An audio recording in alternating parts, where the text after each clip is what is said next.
అందరికీ నమస్కారం। ఈరోజు మనం ఈ వీడియోలో నిధి పోర్టల్ నందు ఏపీజీఎల్ఐ వివరములను చెక్ చేయ విధానం అలాగే ఏపీజీఎల్ఐ వివరములు తప్పు ఉన్న యెడల ప్రాసెస్ చేయ విధానం గురించి తెలుసుకుందాం। ఏపీజీఎల్ఐకి సంబంధించిన పూర్తి వివరములను nidhi.apcfss.in పోర్టల్ నందు కరెక్ట్గా ఉన్నవో లేదో తేదీ 30/4/2024 లోపల ప్రతి ఉద్యోగి సరిచూసుకోవాలి। ఏవైనా వివరములు తప్పు ఉన్న యెడల ఏపీజీఎల్ఐ వారికి ఈమెయిల్ ద్వారా తెలుపవలెను।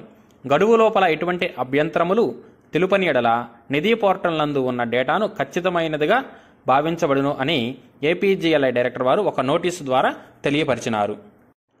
ఇప్పుడు మనం nidhi.apcfss.in వెబ్సైట్ను ఓపెన్ చేయగానే మనకు ఈ క్రింది విధముగా ఒక స్క్రీన్, ఇందాక చెప్పినటువంటి నోటీస్ స్క్రీన్ మనకి డిస్ప్లే అవుతుంది।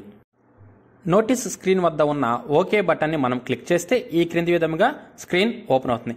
ఇక్కడ ఉద్యోగి తన యొక్క యూజర్ నేమ్ అంటే తన సిఎఫ్ఎంఎస్ ఐడి అలాగే పాస్వర్డ్ని ఎంటర్ చేసి ఫోన్కి వచ్చిన ఓటీపీతో ఇక్కడ మనం లాగిన్ అవ్వాల్సి ఉంటుంది। మన యూజర్ నేమ్ మరియు పాస్వర్డ్ ఎంటర్ చేస్తే ఈ క్రింది విధముగా స్క్రీన్ ఓపెన్ అవుతుంది। ఈ స్క్రీన్లో ఉద్యోగి యొక్క తన డాష్ బోర్డ్ నందు ఏపీజీఎల్ఐ ఆప్షన్ని మనం సెలెక్ట్ చేసుకోవాలి।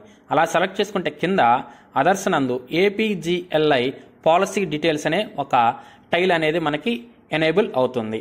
మనం ఆ టైల్ని మనం సెలెక్ట్ చేసుకోవాలి। ఏపీజీఎల్ఐ పాలసీ డీటెయిల్స్ మీద క్లిక్ చేస్తే మనకు పాలసీ డీటెయిల్స్ ఈ క్రింది విధముగా ఓపెన్ అవుతుంది।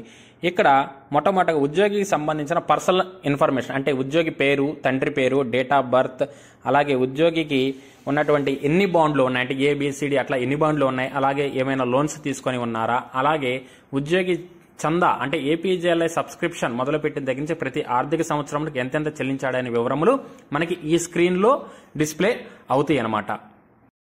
మీ యొక్క ఏపీజీఎల్ఐ పాలసీ డీటెయిల్స్ను పరిశీలించి అంతా కరెక్ట్గా ఉంది అని అనిపిస్తే ఎస్ ఐ కన్ఫర్మ్ మీద క్లిక్ చేయాలి।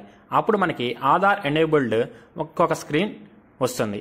అక్కడ మన యొక్క ఆధార్ నెంబర్ ఎంటర్ చేసి ఫోన్కి వచ్చిన ఓటీపీతో మనం మన యొక్క ఏపీజీఎల్ఐ వివరములను సబ్మిట్ చేయాల్సి ఉంటుంది। ఒకవేళ ఏపీజీఎల్ఐ పాలసీ డీటెయిల్స్ నందు ఏమైనా తప్పులు ఉన్న యెడల నో ఐ డిజగ్రీ మీద క్లిక్ చేసి సేవ్ చేయాలి। మీరు గుర్తించిన సమస్య వివరములను డిడిఓ ధృవీకరణతో dir_cccel_apgli@ap.gov.in కు మెయిల్ చేయాలి। ఈ విధంగా తేదీ 30/4/2024 లోపల మన యొక్క ఏపీజీఎల్ఐ వివరములను మనం సరిచేసుకోవాల్సి ఉంటుంది। ఇదండి ఈరోజు మన వీడియో।